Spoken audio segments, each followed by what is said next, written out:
Hey guys, what's going on? Tanner Fix here, coming at you with a deck profile today. Today we're going to be covering Yosenju. It's a new monster that's been released in the TCG, or the OCG, excuse me. I'm not sure exactly when it was released because I just got back into this game like a couple weeks ago when I got my new computer.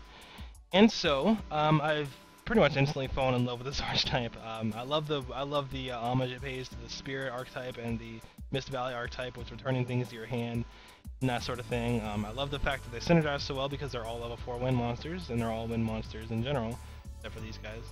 And they swarm the field pretty hard.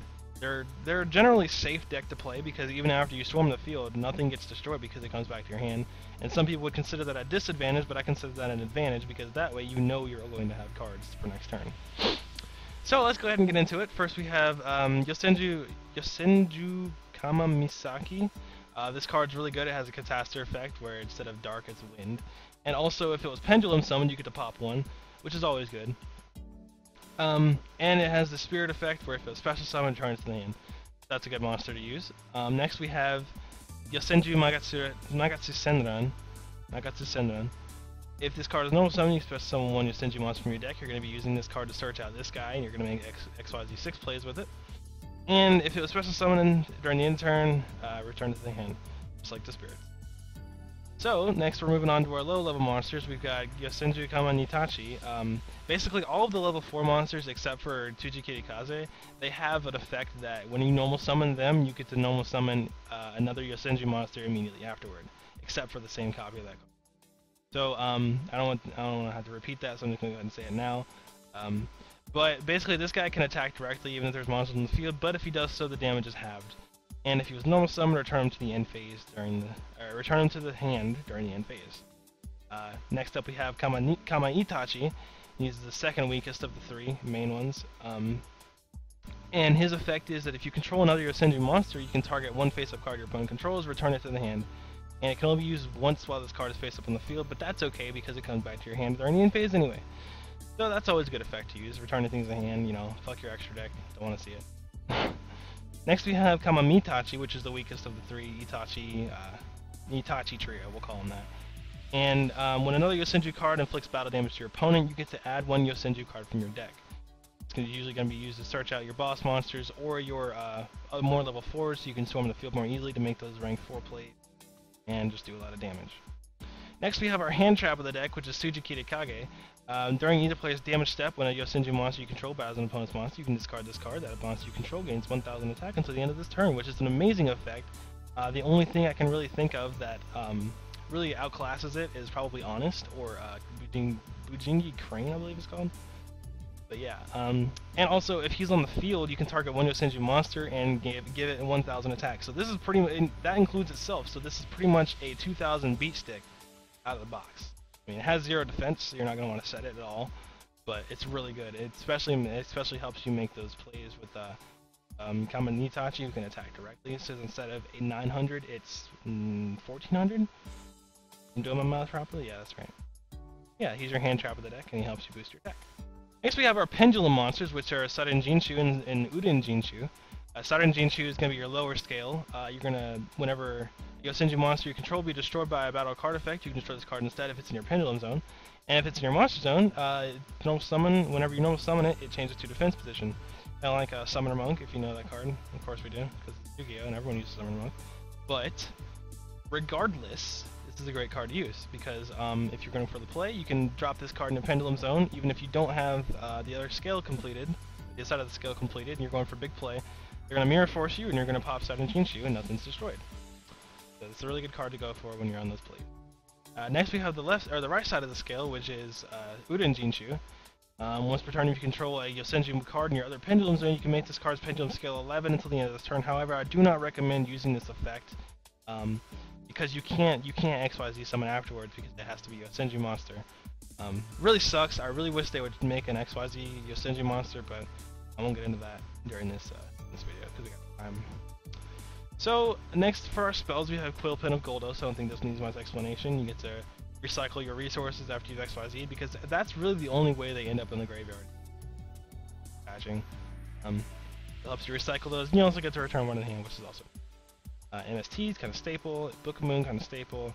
Yokai Shrine of Trials, you're going to want to throw this down always as soon as you are about to summon a monster with this, because these counters always come in handy no matter what. I mean, you can remove one counter and all Yosenju monsters in your field get 300, which is amazing, especially given the fact that your field is usually going to be occupied by about 3 to 4 monsters on your turn. So that's an extra 900 to 1200 damage that turn. Always good. Next we got Tenki. He lets you search out most of your all of your level 4s for that matter, besides your pendulums because they're all beast warrior, and also boosts all their attack. Next we have Horn of the Phantom Beast. Basically it's like your equip card of the deck. I think it's Tensu or Tensen from the Fire Fist formation cards. That it's pretty much like this. But when the equipped monster destroys opponent monster by battle, you get to draw 1 card. Draws are always nice, so this card is really good. Next we got Mirror Force, Deep Prison, Compulse, we have Fiendish Chain, we have Secret Technique of the Yosenju, saying that backwards. This is basically your Solemn of the deck, or not your Solemn, your Dark Bribe of the deck, except for they don't have to draw, you only have to control Yosenju monster, and that includes monsters in your Pendulum Zone, so if you really want to, you can throw it on this guy for the extra destruction avoidance, and then throw it on this card in your trap zone and then pass it over to them. All your monsters come back to hand. They're going to try and come at you with some big play using their Shadow Fusion or Mask Change or whatever it is they're going to do, but you say no and pop this card and they're done, because this counts towards your Secret Technique, the Hermit Yokai. Then we have Dark Bribe, just staple trap. All these traps are really staple, they just help you defend in case you draw a dead hand. Also, they help you defend while your monsters are using their spirit effects. They come back to your hand during the end phase, which leaves you pretty wide open, but these traps will help get the job done. Next we have, for extra deck, we have Ptolemy M7. Don't think it needs much explanation. We got a Gauntlet Launcher to help you pop their field before you go for a nice play. We got Giga the Risen, because you can't Fiendish Chain it. It's also a nice beater. And also, if you want to leave something on your field so your monsters don't, because you think it might die next turn, go for that. Go for those 3 level 4s because they all summon each other. Attack during the battle phase. Main phase 2, throw Giga down, and you're good. Next we have Masquerade. He's really good. He helps negate their effects, and he helps mill. Just make sure you're not milling into something that needs the mill, like Light Sworn or Shadow or Heraldic, whatever. Also got a pretty nice attack there.